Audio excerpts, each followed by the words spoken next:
Olá pessoal, sejam muito bem-vindos e hoje vamos dar início a mais um episódio do nosso podcast Gestão Pública do IFTO.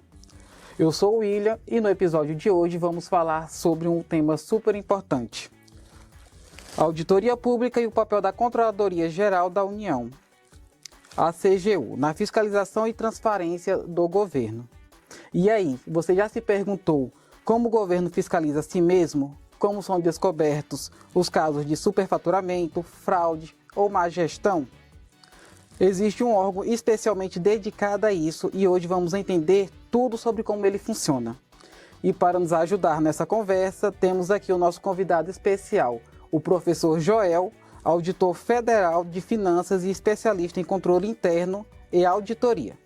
Professor, seja muito bem-vindo ao nosso podcast. Olá, William. Um prazer estar aqui. O prazer é todo nosso. E para dar início, a nossa primeira pergunta, Joel, temos aqui. Cadê? O que é a CGU e qual é o papel dela dentro do governo federal?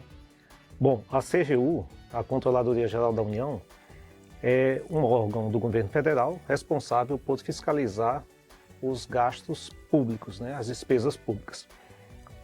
Ela tem origem, inicialmente ela não nasceu com esse nome, né? Ela tem origem em 1994, foi criado a Secretaria Federal de Controle Interno dentro do Ministério da Fazenda. Posteriormente, em 2001, essa Secretaria Federal de Controle Interno ela se juntou à Ouvidoria Geral da União. A Ouvidoria Geral da União estava dentro do Ministério da Justiça e ela se juntou também com a Corregedoria Geral da União. Então foi criada a CGU, mas não a Controladoria, foi criada a Corregedoria Geral da União e depois essa SFC, a Secretaria Federal de Controle Interno, ela foi para dentro da Corregedoria Geral da União, em 2001. Em 2002, 2003, aí sim, em 2003 foi criada a CGU, já no primeiro governo do Lula, né? Foi criado a CGU, já com esse nome, Controladoria Geral da União, e aí dentro dela foi a SFC, que é o controle interno, foi a Ouvidoria Geral da União e foi a Corregedoria Geral da União. Bom, de lá para cá, as atribuições da CGU já aumentaram um bocado, né? Mas inicialmente eram esses três pilares, era controle interno, que era a função da SFC, era a ouvidoria, que é a função da Ouvidoria Geral da União, e a corregedoria, que é da Corregedoria Geral da União.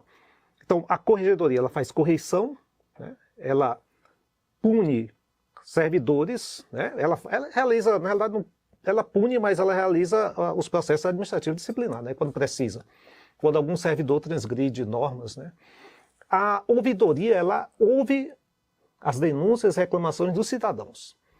E o controle interno, ele tem um papel, que é o papel que está lá na Constituição, que é avaliar os programas de governo, é fiscalizar a aplicação dos recursos públicos, ela também tem um papel de combate à corrupção, mas a CGU, ela sempre acrescentou, vem acrescentando algumas funções, né, desde 2003, desde sua criação, e quando foi criada a Lei Complementar a 101, na verdade, depois a Lei Complementar 101, a de responsabilidade fiscal, né, foi acrescentada a Lei de Transparência. Então, todos os órgãos teriam que publicar as suas despesas em tempo real e tal.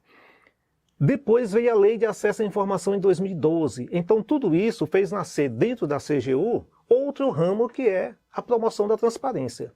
Então, a CGU já tinha a ouvidoria, correição, o controle interno e a promoção também do controle social, aí veio a transparência, veio a questão, porque aí se separou transparência com acesso à informação, porque são leis diferentes, né?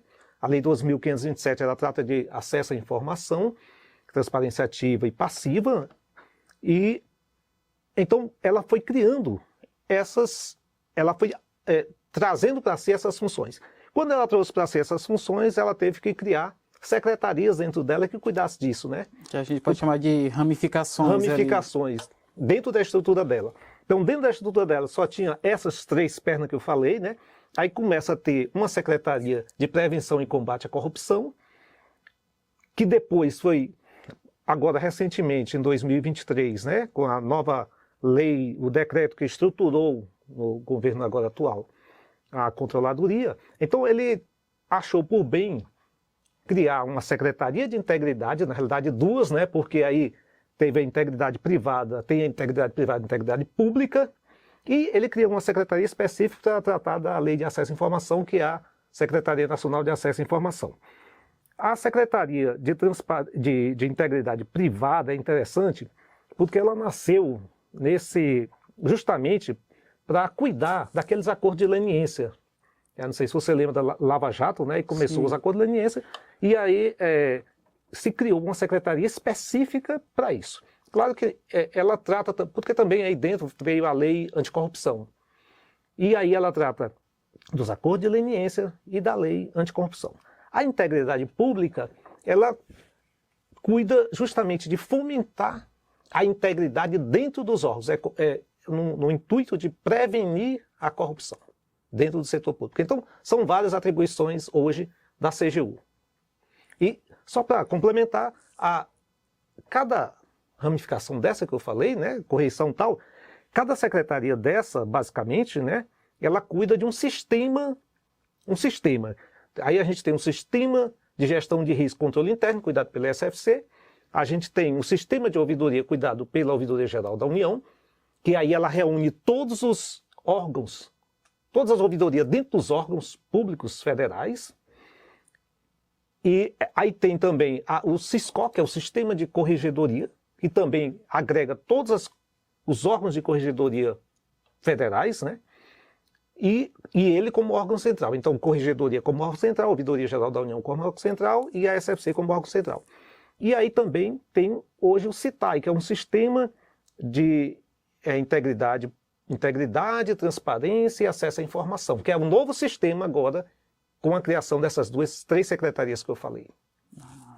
Interessante. Então a gente pode aí, dando a resumida aí, é como se fosse um olho dentro do sistema do governo para verificar se realmente está seguindo de acordo com o que eles pedem. Pronto. O controle, a definição de controle é exatamente essa. É exatamente você verificar se o que foi planejado, o que está nos manuais, o que deve ser feito, está sendo feito de acordo com essas normas. E todas as secretarias respondem à CGU. Todas as secretarias estão dentro da CGU e respondem à CGU. Respondem a elas, né? Muito interessante. Então agora conta pra gente quais são os tipos de auditorias que a CGU realiza e existem categorias diferentes entre elas? Sim. A definição de auditoria é quase essa mesma que eu falei de controle, né? De você verificar se as coisas estão sendo feitas de acordo com os critérios, com os padrões. E quando há desajustes, desalinhamentos, né? Então isso é corrigido. E só para a gente lembrar que a Controladoria Geral da União, ela é controle interno do Poder Executivo Federal. Os estados e municípios têm as suas controladorias. E isso difere do controle externo, que aí a gente tem no âmbito da União o Tribunal de Contas da União e no âmbito do Estado o Tribunal de Contas dos Estados. Isso é controle externo. Então, mas a CGU tem um papel interessante, né, que é de fiscalizar recurso público, não interessa onde ele estiver. Por exemplo, se o município recebe por meio de convênio recurso federal, ela está sujeita a uma fiscalização da Controladoria Geral da União. Bom, então a gente tem no manual nosso, ultimamente, né, que isso também evolui e está sempre alinhado com as normas internacionais, né, de auditoria, a gente tem hoje no manual 3 tipos de trabalho que a CGU realiza, que é a avaliação, a consultoria e o treinamento. Esses 2 últimos são novos, né, foi acrescentado recentemente, porque existe um debate sobre essa questão se a CGU podia fazer ou não consultoria, né? Mas as normas internacionais já tinham dentro dela a questão da consultoria, que é uma instituição, por exemplo, o Instituto Federal quiser um trabalho da CGU, quiser uma orientação da CGU, então isso é feito por meio de uma consultoria. Ela solicita e a controladoria vem. Então, o primeiro, que é a avaliação, esse sim, né? A avaliação é que a gente pode dizer que é a auditoria. Então, nas normas internacionais e nosso manual também, ela tem os 3 tipos de auditoria básicos, os 3 tipos, que é a auditoria de conformidade, a auditoria financeira e a auditoria operacional. Os nomes já diz tudo, né? Então, quando você está verificando se alguma coisa está de acordo com a legislação, com a lei, com a norma, conformidade. Financeira é quando você vai verificar a parte contábil, né, financeira, pagamentos, despesas. E a parte operacional, quando você vai avaliar um programa, se ele está realmente cumprindo suas funções, né, se está cumprindo as funções os seus objetivos, né, de eficácia, eficiência, efetividade. Então a gente faz a auditoria operacional. Se eu quero fazer, por exemplo, uma auditoria num programa qualquer do governo, eu faço auditoria operacional. E isso atendendo também à norma constitucional, porque o sistema de controle interno ele está dentro da Constituição, tanto o controle interno como o controle externo. Então, o artigo 74 da Constituição, ele tem claramente lá as atribuições do sistema de controle interno federal. As constituições estaduais seguem elas seguem esse mesmo modelo. Okay? Então, aí sim, mas aí tem mais classificações, né? Além dessas três que eu falei, a financeira, a operacional e de conformidade, também tem várias outras denominações, não são essas. Por exemplo, a gente tem a auditoria de contas. Todos os órgãos, eles têm que prestar contas, na realidade, não é só órgãos, né? Qualquer pessoa, entidade que receba recurso público, federal, está lá na Constituição, né? Ela tem que prestar contas. Se arrecada, gerencia, guarda, qualquer pessoa, ela tem que prestar contas. Então, quem faz? Ela presta contas a quem? Presta contas ao Tribunal de Contas, no caso da União.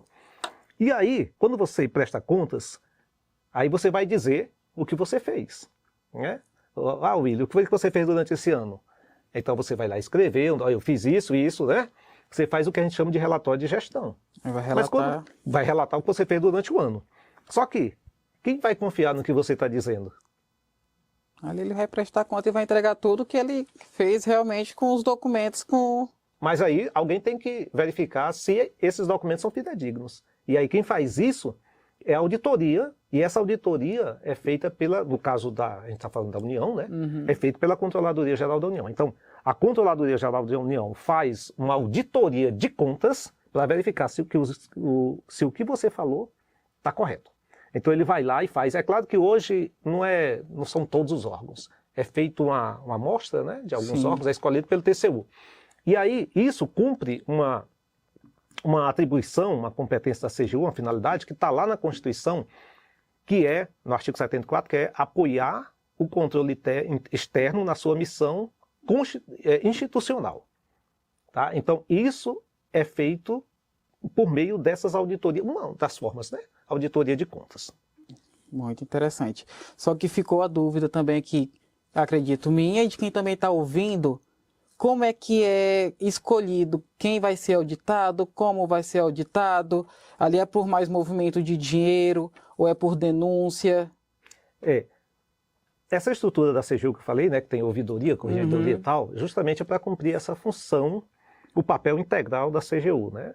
Então, tem esses três tipos de auditoria, que é a avaliação e tal. Então, quando se vai fazer um trabalho desses, ele pode ser feito pela própria CGU. Eu posso mapear algumas áreas, né?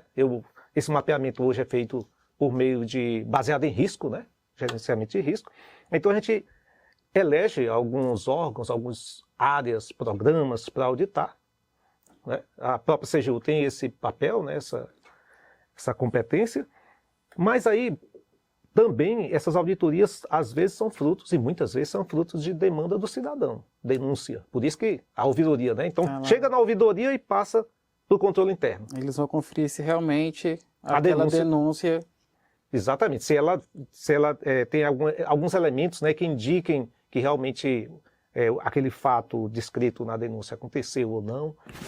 E aí tem a denúncia e tem também, assim como o Tribunal de Contas da União faz também, no caso do Tribunal da União tem as representações dos parlamentares, mas a CGU também, ela tem esse que a gente chama de demanda externa, quando algum parlamentar pede, né, um deputado, um senador também, ele pode chegar lá e pedir a CGU algum trabalho. Ou alguma entidade, por exemplo, o Ministério Público Federal pode pedir, né, ou a própria Polícia Federal pode pedir algum trabalho. Então são várias demandas e pode ser também demandas externas e pode ser também pela própria CGU. Interessante. Mas conta pra gente quais são os principais problemas, quais são ali os problemas mais comuns encontrados dentro dessas auditorias? Olha, como a gente tem fiscalização, a gente costuma diferenciar, né, no nosso linguajar, auditoria de fiscalização. Não são todos os órgãos que diferenciam, né? Quando a gente está fazendo um trabalho mais sobre o objeto, a gente chama de fiscalização. Quando é mais um trabalho, auditoria, por exemplo, de contas, de conformidade, a gente chama de auditoria mesmo. Então, nessas fiscalizações, às vezes a gente detecta, principalmente quando a gente vai a município, né? A gente detecta, às vezes, algumas irregularidades, né? Quando é um trabalho, e isso, por exemplo, em município ou estado, próprio órgão, quando a gente detecta isso, dependendo do nível, se for fraude, ele tem um percurso, né, próprio. Dependendo do volume dessa fraude, né, que a gente detectar, da necessidade de aprofundar o trabalho, aí a gente vai precisar de parceiros. Geralmente o parceiro nosso é o Ministério Público Federal e Polícia Federal. Então, se ela transcende as nossas competências, né, porque às vezes o trabalho de investigação, para juntar evidências, ela precisa, por exemplo, de escutas. Então, isso já não compete mais à CGU. Aí entra a Polícia Federal. Tá? E aí, quando a gente vai no município, a gente encontra fraudes, às vezes, né? Não é sempre, né? Claro, né? Porque a gente diferencia fraudes e erros. A fraude é quando a pessoa comete o erro com o intuito de fazer aquilo, né? O erro não, o erro. Então o erro é mais frequente. Se a gente vai no órgão, às vezes a gente encontra determinados erros. E os erros, geralmente, são erros de legislação, algum descumprimento, né, de legislação, erros normais que qualquer gestor comete. A gente sabe que nossa legislação é muito rígida, né, e tem que ser, né, para o Estado poder fazer as coisas corretas, né, a gente tem que seguir a legislação. Mas aí, como às vezes essa burocracia, né, essa rigidez, ela faz com que o gestor cometa alguns erros. Então, o que geralmente a gente vê nas auditorias são esses erros. E aí a gente recomenda, porque o papel do controle interno, ele não é lá punir, nem pune, né? A gente recomenda. Então, o nosso papel como controle interno é a gente melhorar, aperfeiçoar a gestão pública. Então, quando a gente se depara com esses erros, esses probleminhas, e a gente vai recomendar ao gestor as melhores práticas. Tá? Então, assim, o nosso papel é justamente estar ao lado do gestor para isso. Então, assim, qualquer cidadão comum pode abrir ali uma denúncia, aí vai ser averiguada pela controladoria, dependendo ali de onde ele for abrir, né, vai ser o órgão responsável. Sim, sim. Aí, logo após, como funciona assim? Eles vão atrás, procura, existe alguma punição, não tem uma punição muito exata para aquele órgão, né?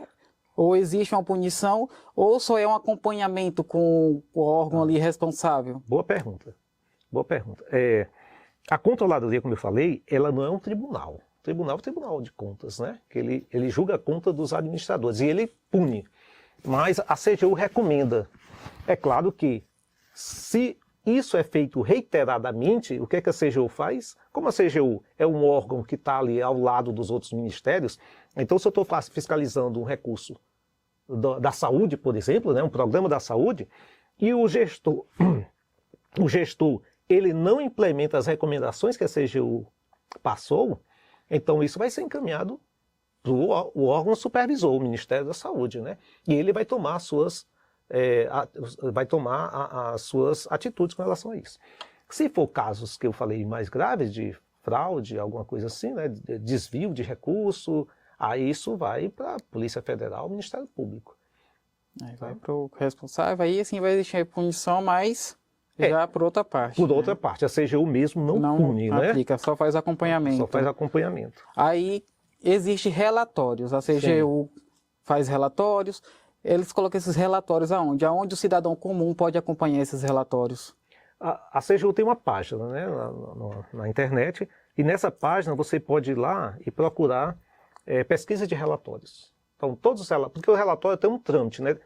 Durante a fase de auditoria, ela é uma fase que dá direito, que a gente abre, né, o direito, a gente faz os achados de auditoria, a gente encaminha esses achados de auditoria para a unidade examinada, auditada, e ela vai e faz suas manifestações. Tá? Ela vai se justificar. Então ele vai ter o direito à resposta, né? À sua defesa. E aí depois a gente analisa a manifestação dele, e tudo isso vai ficar no relatório. E aí depois a gente publica um relatório final. Esse relatório final, depois de tudo, né, de verificar se tem uma informação sigilosa, tem que ser tratada, né? Aí a gente leva ele para publicação na página da CGU na internet. Então é só pesquisar lá, pesquisa de relatórios dentro da CGU, que você vai encontrar. E aí você pode pesquisar qualquer relatório que já foi publicado. Uma administração também ela pode abrir ali um requerimento, uma denúncia contra outra administração para uma fiscalização? Pode. Eu não sei se isso é comum, né? Porque depende. Às vezes quando ela tem alguma interação e percebe algum problema, claro que pode, né? Aí pode, né? Assim, mas eu não sei se isso é muito comum. O mais comum é o cidadão mesmo denunciar. Ir lá denunciando. Cidadão e assim, a gente tem, principalmente político, né? Então tem vereador que às vezes está insatisfeito com alguma coisa, aí faz denúncia.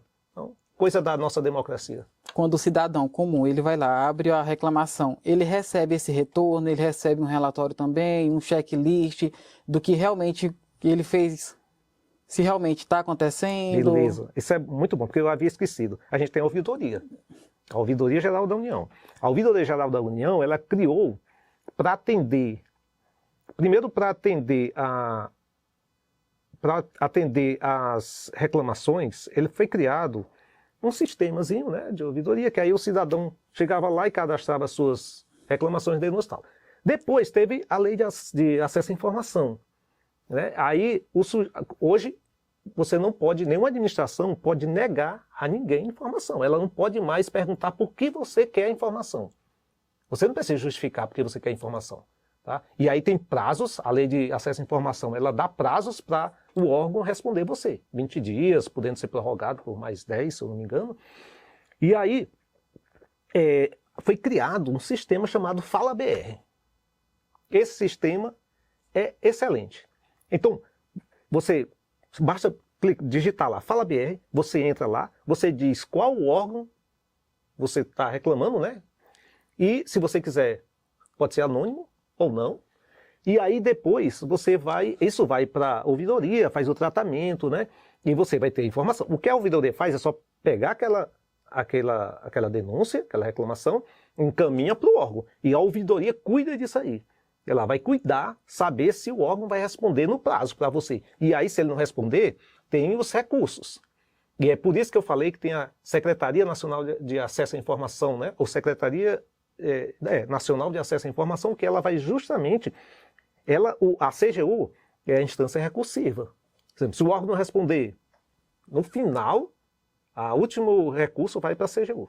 E essa secretaria que analisa isso, né? E então aí sim, o cidadão vai ter o prazo, depois ele vai obter a resposta. Então, por exemplo, caso você queira não só reclamar, eu quero informação qualquer. Eu quero saber quantos servidores tem no Instituto Federal. Eu quero saber o que é que qual é a taxa de evasão.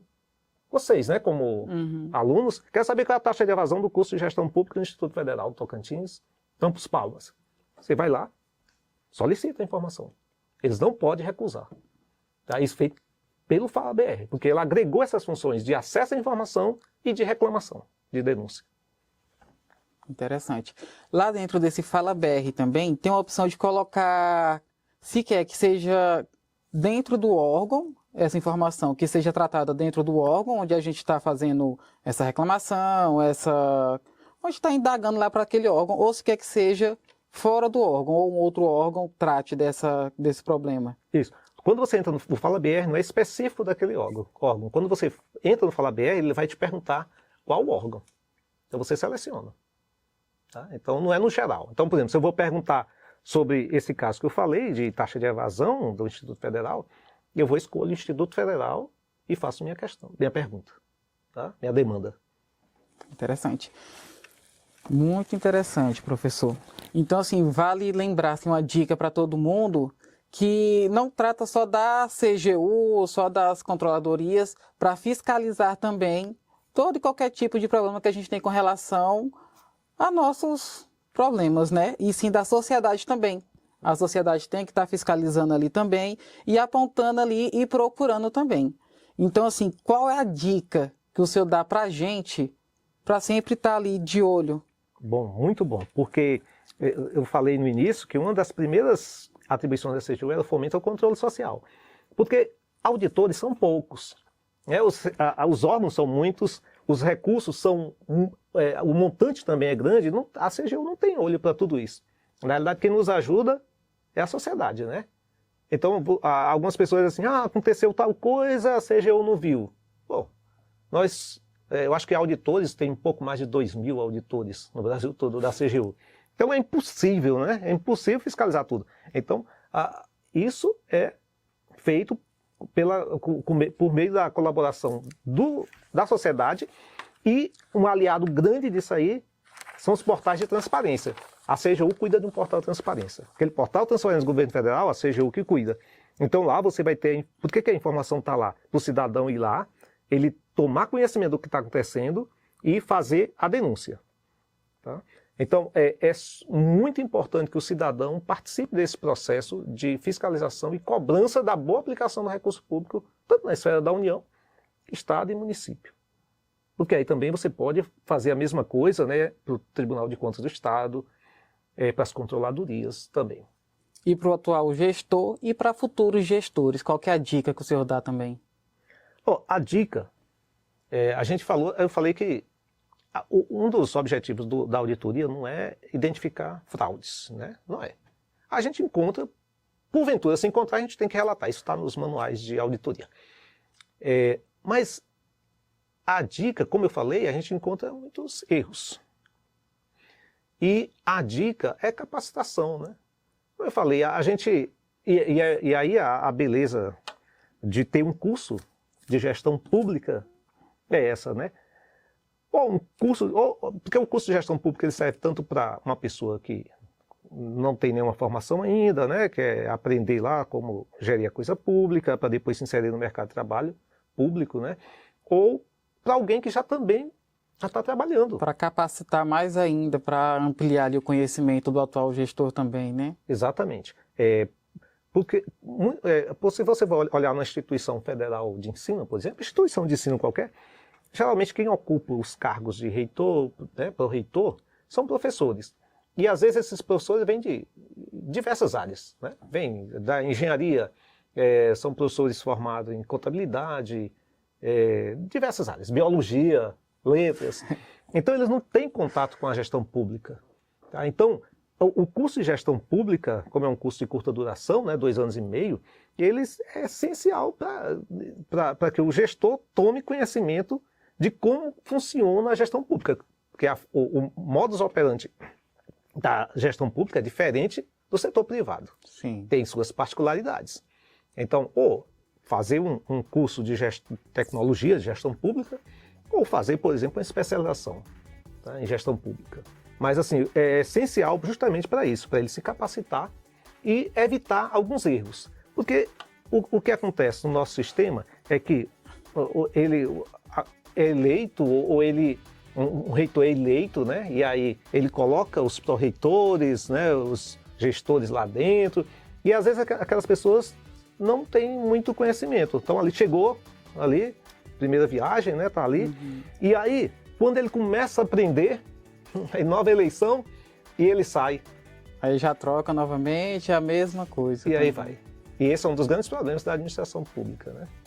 Muito interessante. Então, professor Joel, eu deixo aqui meu muito obrigado pela participação. Eu espero que tenha contribuído bastante aí para ampliar o conhecimento de muita gente sobre como funciona a controladoria, né? E para quem ficou até aqui, eu agradeço também e espero que tenha ampliado mais o conhecimento de todos para saber como é que funciona a Controladoria Geral da União. Agradeço a todos que tenham ficado até o momento, né? E aqui finaliza mais um episódio do nosso podcast de gestão pública.